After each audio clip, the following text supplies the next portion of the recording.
Subscribe now and press the bell icon. Never miss an update. Good morning guys, welcome back to YouTube channel the Oblivion. And इस video के अंदर बात करेंगे endotracheal tubes के बारे में कि एंडोट्रेकियल ट्यूब्स जो होते हैं, जैसे हमारी पहले एंडोट्रेकियल ट्यूब है उसके पीछे जो साइन दिए गए थे, इन साइन के बारे में, साइंस क्या क्या होते हैं, इन साइन का मतलब क्या होता है। एंड हम बात करेंगे ईटी ट्यूब्स के बारे में कि पूरा डिफाइन करेंगे कि ईटी ट्यूब क्या क्या कैसे कैसे होती है।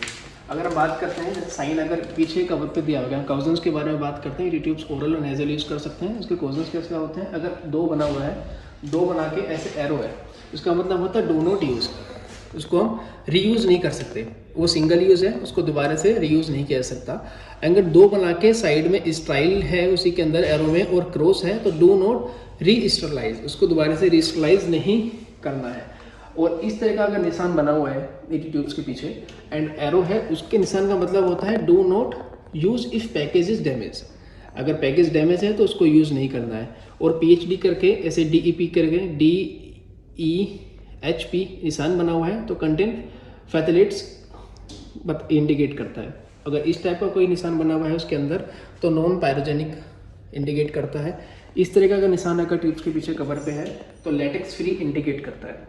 और इस तरह का निशान अगर ट्यूब के पीछे है तो वो क्या करता है, keep away from the sunlight, ये इंडिकेट करता है। और इस तरह का जो निशान अगर छतरी बनी हुई है तो इस तरह का निशान जो इंडिकेट करता है store in the cold and dry place indicate करता है। और एक निशान आप देखेंगे जो कि स्टाइल और ईओ करके होगा, इसका मतलब होता है style by the ethylene oxide. तो ये साइन होते हैं जो कि ईटी ट्यूब के कवर के पीछे इस तरीके से आपको देखने को मिलेंगे, इस तरीके से देखने को आपको मिलेंगे जो साइन इसके पीछे बने हुए होंगे। ठीक है, हम बात करते हैं आगे अब ईटी ट्यूब के बारे में। अब ईटी ट्यूब के बारे में बात करते हैं, सबसे पहले क्या होता है तो बिवेल होता है। ये बिवेल होता है, ये मर्फियाई होता है। मर्फियाई का मेन काम क्या रहता है, अगर आप ऑक्सीजनेट कर रहे हैं पेशेंट को और बिवेल अगर बंद हो जाता है हैवी म्यूकस के कारण, सारी चीज़ों के कारण, और पेशेंट वेंटिलेट नहीं हो तो मर्फियाई के थ्रू भी आप उसको वेंटिलेट कर सकते हैं, उसके ऊपर लंग्स वेंटिलेट हो सकते हैं एंड सक्शन भी किया जा सकता है स्पॉट से। दूसरा है कफ।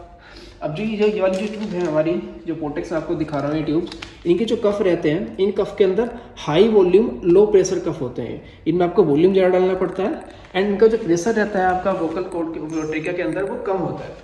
तो हाई प्रेशर लो वॉल्यूम कफ हो गए। एंड ये एक लाइन दी हुई है, यहाँ पे देखेंगे, यहाँ पे एक लाइन होती है, ये लाइन का काम क्या रहता है, इसे बोलते हैं ब्लैक इंटोमेशन डेप्थ मार्क के नाम से भी जानते हैं। ये मार्क, ये जो ब्लैक मार्क होता है ये वाला, ये क्या रहता है, इसका मेन कारण ये होता है कि जो आपकी वोकल कॉर्ड होती है ना, वोकल कॉर्ड पे ही ये ब्लैक मार्क को आप रोक देंगे तो इसका मतलब आपकी ट्यूब जो है ट्रेकिया के अंदर सही प्लेस्ड है, वो राइट लेफ्ट नहीं है, वो सही है। तो ये बेसिकली ऑन वोकल कॉर्ड रहता है। एंड दूसरा आप देखेंगे आगे चलेंगे जो कर्व है, ये ट्यूब का जो कर्व दिया है इसे बोलते हैं मैगिल कर्व रेडियस, इस नाम से इसको पुकारा जाता है। एंड इसके अंदर एक लाइन दी हुई है इस तरीके से, हर एक ट्यूब के अंदर एक लाइन होती है। अब देखेंगे लाइन दी हुई है, इसे रेडियो ओपिक लाइन भी बोलते हैं। तो रेडियो ओपिक लाइन या रेडियो मार्कर बोलते हैं। इसका काम क्या है बेसिकली कि जैसे हम इंटरवेट किया है, हमने कुछ भी किया है तो हम इसको रेडियो ओपिक को एक्सरे के अंदर भी देख सकते हैं कि ट्यूब की डेप्थ कितनी है। इंटरवेट करने के बाद में आप एक्सरे के अंदर पता लगा सकते हैं कि ट्यूब राइट में है, लेफ्ट में है या फिर कितनी अंदर है। एक्सरे में इसको देखा जा सकता है। एंड इस तरीके से फिर ट्यूब्स के ऊपर मार्किंग होती है। ट्यूब्स के ऊपर ये सिंगल यूज़ लिखा हुआ है, ये इंटरनल डायमीटर लिखा हुआ है कि 7.5 की ट्यूब है तो 7.5 लिखा हुआ है, 8 की होगी तो 8 लिखा रहेगा। सबके ऊपर इस तरीके से लिखा रहता है, ये इंटरनल डायमीटर रहता है। यानी कि मार्किंग है कि 18 पे 20 ये सब सेंटीमीटर के हिसाब से इसकी मार्किंग दी हुई है कि कितने पे हम फिक्स कर सकते हैं।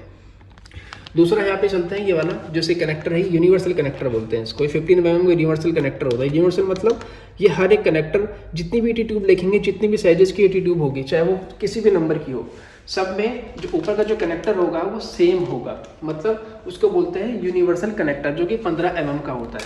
एंड बात करते हैं ये, इसे पायलट बैलून होता है, इसको पायलट बैलून बोलते हैं। और उसके ऊपर जो ये बॉल दी गई है इसे spring loaded one way ball बोलते हैं। Spring loaded one way ball, जिस तरह से आप इसको इन्फ्लेट तो कर दोगे पर ये ऑटोमेटिक डिफ्लेट नहीं होगी, क्योंकि आपको उसको डिफ्लेट करना पड़ेगा। तो इसलिए इसको spring loaded one way ball के नाम से जाना जाता है। और ये पायलट बैलून का पूरा है, जहाँ से आपको इन्फ्लेट करना होता है इसको, ये पूरा इन्फ्लेट यहाँ से इन्फ्लेट होगा, ठीक है। और सिंगल यूज़ है, आपको बार बार यूज़ नहीं करनी है। तो ये था पूरा जानकारी हमारे ईटी ट्यूब के बारे में जानने के लिए कि ईटी ट्यूब के अंदर क्या क्या होता है और कैसे कैसे होता है, सारा कुछ जाना। और हमारी किसकी बनी हुई है, ये पीवीसी की बनी हुई है, ट्रांसपेरेंट ट्यूब है, पीवीसी की बनी हुई होती है, पॉलीविनाइल क्लोराइड बोलते हैं इसको। तो गाइस यही था इसके अंदर जानने के लिए, एंड फिर मिलेंगे नेक्स्ट वीडियो में नेक्स्ट टॉपिक के साथ में। जब तक के लिए अलविदा। एंड